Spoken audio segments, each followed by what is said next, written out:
नमस्कार, capital TV देख रहे हैं आप। मैं हूं आपके साथ पूजा। अहमदाबाद विमान हादसा एक आम तकनीकी गड़बड़ी या फिर कोई गहरी साजिश, ये सवाल हर किसी के मन में है। हालांकि दुर्घटना कैसे हुई इसका पता लगाने के लिए सारी एजेंसियां एक्टिव हैं। जांच तेजी से आगे बढ़ रही है। एनआईए और एनएसजी की एंट्री भी हो गई है। मतलब मामला सिर्फ एविएशन सेफ्टी का नहीं बल्कि राष्ट्रीय सुरक्षा का भी हो चला है। साथ ही पीएमओ की उच्च स्तरीय टीम भी गुजरात पहुंची, तो ये साफ हो गया कि इस हादसे के पीछे कुछ ऐसा है जिसे नजरअंदाज नहीं किया जा सकता। इसी बीच विवाद भड़क उठा है बाबा रामदेव के बयान से। दरअसल उन्होंने कहा कि हमें बताया गया कि विमान की मेंटेनेंस तुर्की की किसी एजेंसी ने की थी। बस फिर क्या था, पूरे देश में इस बयान ने हलचल मचा दी। हालांकि तुर्की की ओर से सफाई भी आ गई। तुर्की टेक्निक ने स्पष्ट शब्दों में कहा कि हमारी एजेंसी ने इस विमान की सर्विसिंग नहीं की। लेकिन सवाल फिर भी वहीं खड़ा है, क्या वाकई ये एक संयोग है या साजिश की आहट?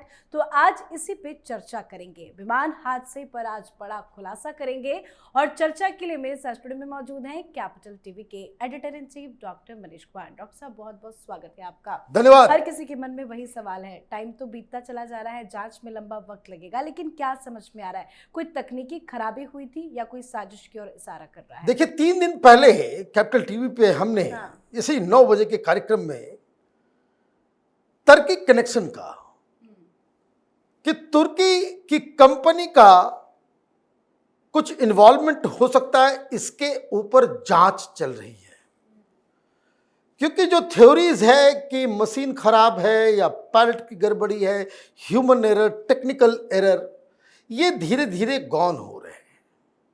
और मैं आपको बता दूं, ये धीरे धीरे ये मामला 3 दिन पहले जो यहाँ से शुरू हुआ, अब आज फाइनेंशियल एक्सप्रेस ने भी वही खबर छापी है और इन्होंने भी अलग अलग रिपोर्ट का हवाला दिया। बातचीत और तमाम एजेंसियां जो जांच हो रही है उसको बना करके पूरी रिपोर्ट छापी है कि मामला साजिश का है। ये बात इस बात से और भी पुष्ट होती है जो आपने अपने इंट्रोडक्शन में कहा, एनआईए वहां जा रही। भाई, एनआईए क्यों जा रही है? एनआईए का क्या लेना देना? एनआईए तो वहां जाती है जहां सबटाज हो, नेशनल सिक्योरिटी हो, टेररिज्म है, कोई इस तरह की साजिश है, वहां पहुंचती है एनआईए। तो एनआईए पहुंची है, इसका मतलब कैपिटल टीवी ने जो खबर दिखाई, जो बताई, उसकी खबर के अंदर उसकी पुष्टि हो गई। बकायदा डिटेल रिपोर्ट है, मैं उस पर आऊंगा। What we know about the investigation, इस हेडिंग के साथ जो है वो पूरी कहानी जो है फाइनेंशियल एक्सप्रेस ने आज छापा है। लेकिन ये सब खबर आती मालूम चल रहा है कहानी कुछ और रुख ले रहा है। तुर्की की सरकार ने बकायदा चिट्ठी जारी कर दी, कह दिया नहीं, हम नहीं। अरे, चोर के दाढ़ी में तिनका। भाई, अभी तो कोई कुछ बोल भी नहीं रहा, अभी तो इन्वेस्टिगेशन बस शुरू हुआ है। बस इतनी खबर आई थी कि ऐसा हो सकता है कि कोई ये साजिश की गई हो। ये ह्यूमन एरर और टेक्निकल एरर, इंजन खराब हो गया, बटन इधर दबा दिया, उधर दबा दिया, ये धीरे धीरे गॉन हो रही है बातें। तो आपने चिट्ठी लिख दी। In an official statement, Turkish authorities said the claim that maintenance of Boeing 787 aircraft was carried out by Turkish Technique is false। वो करेक्ट नहीं। ये तुर्की टेक्निक कंपनी जो है, ये ग्राउंड हैंडल करती है, वो नहीं है, इसमें हम नहीं हैं, ये फॉल्स खबर है। बहुत ही स्मार्टली ये चिट्ठी ड्राफ्ट किया गया है, इसके ऊपर भी मैं आऊंगा लोगों को भ्रमित करने के लिए। They emphasize that their agreements with Air India signed in 2024-25 apply exclusively to B777 type wide body aircraft। वो कह रहे कि जो तुर्किश टेक्निक नाम की जो कंपनी है वो 787 का काम नहीं करती, बाकी दूसरा जो विमान है B777 उसका रख रखाव करती है। भाई तुर्किश टेक्निक का नाम किसने लिया? तुर्किश टेक्निक का तो नाम नहीं लिया गया। मामला तो सेलेबी के एम्प्लॉइज का है। ये तो पहले दिन से हम लोग करें, तुर्किश टेक्निक का नाम तो किसी ने नहीं लिया। आप चिट्ठी जारी कर रहे हो, कह रहे हो कि नहीं नहीं नहीं ये तुर्किश टेक्निक का, इससे कोई लेना देना नहीं है। फाइनेंशियल एक्सप्रेस क्या कह रहा है कि कहां तक इन्वेस्टिगेशन पहुंचा है, QNIA पहुंची है। मीनवाइल, ये फाइनेंशियल एक्सप्रेस को मैं कोट कर रहा हूं, the role of ground handling staff particularly those previously employed by Turkish company Celebi is emerging as a potential focus in the investigation into the plane crash. तो Turkish technique का कोई नाम लिया नहीं। मामला कहां है? Celebi.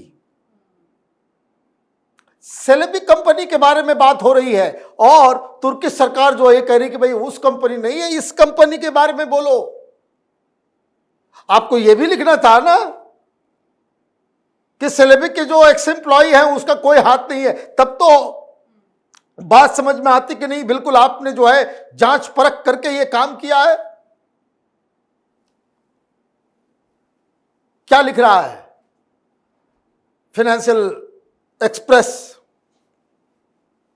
Celebi's contract was recently annulled, but according to reports, many of its staff have since been absorbed by other ground handling operators at airports across India. ये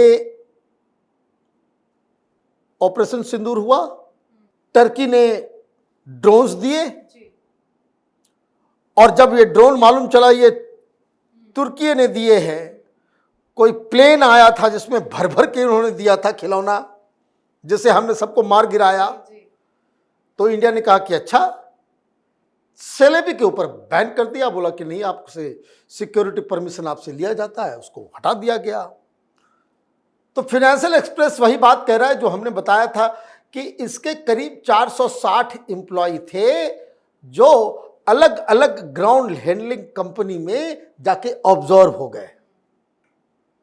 ठीक, as per reports the ministry of civil aviation reports that Directorate General of Civil Aviation DGCA and the Bureau of Civil Aviation Security have launched a multi-level probe to examine whether any lapses or possible sabotage at the ground level may have contributed to the disaster. ये financial express कह रहा है। जो बात हम लोग 3 दिन पहले कहे, बात सही निकली। जी जी जी, कि ग्राउंड हैंडलिंग स्टाफ जो है वो इसका प्रोब हो रहा है। तो जहां धुआं है वहीं तो आग है, बिना आग के कोई धुआं तो होता नहीं है। इसलिए NIA पहुंची है, और यहां एक से एक कलाकार लोग जो है कि लेफ्ट इंजन बंद हो गया तो राइट का बटन नहीं दबाया तो ये नहीं हुआ है। Aircraft Accident Investigation Bureau is leading the inquiry awaiting crucial data. अब जो कॉल रिकॉर्डर है, जो वॉइस रिकॉर्डर है कॉकपिट का, जी जी, उसमें क्या आवाज आ रही है? एक कॉमन सेंस समझिए। Mayday mayday mayday, we are not getting the thrust नहीं मिल रहा। अगर इंजन खराब हो गया होता तो वो कहते engine 1 is down, both the engines are down. ये नहीं कहता we are not getting the thrust. तो इसका मतलब है कि थ्रस्ट देने के लिए जो सिस्टम इंपॉर्टेंट होता है उसमें कुछ गड़बड़ी हुई। जी जी, उसमें क्या गड़बड़ी हो सकती है? क्योंकि ये तो अभी दिल्ली से जब वो फ्लाइट चली होगी या अहमदाबाद से चली होगी, दोनों समय पे चेक किया गया होगा। बिना टेक्निकल क्लियरेंस के एयरक्राफ्ट तो फ्लाइट पे जाता नहीं है। पहले की स्टोरी में हम आपको बता चुके हैं कि कब कब अभी हाल में ही दोनों ही इंजन को बकायदा उसको ठीक किया गया। माने उसका जो ड्यू प्रोटोकॉल है कि उसके जो है वो सर्विसिंग वगैरह जो होती है वो ड्यू टाइम पे था, और 2025 के दिसंबर में वो ड्यू डेट था अगला उसके चेकअप का। मतलब इंजन भी ठीक, सब कुछ ठीक। तो ये जो थ्रस्ट लेने के लिए जो हाइड्रोलिक सिस्टम है, दिस इज व्हाट ये लोग कह रहे हैं। This unusual gear position has highlighted concern about possible human intervention और oversight during pre-flight maintenance on ground handling. Investigators are now closely examining engineering and maintenance. ये हो गया कहानी। कहानी जो है वो कि ये इन्वेस्टिगेशन चल रहा है। तो बाबा रामदेव क्या गलत बोल रहे हैं? सारे लोग पीछे पड़ गए बाबा रामदेव के। बाबा रामदेव ने कहा कि भाई तुर्की की कंपनी का जो है कुछ हाथ लग रहा है, कहीं बदला तो नहीं ले रहा है। यही बात तो उन्होंने कहा।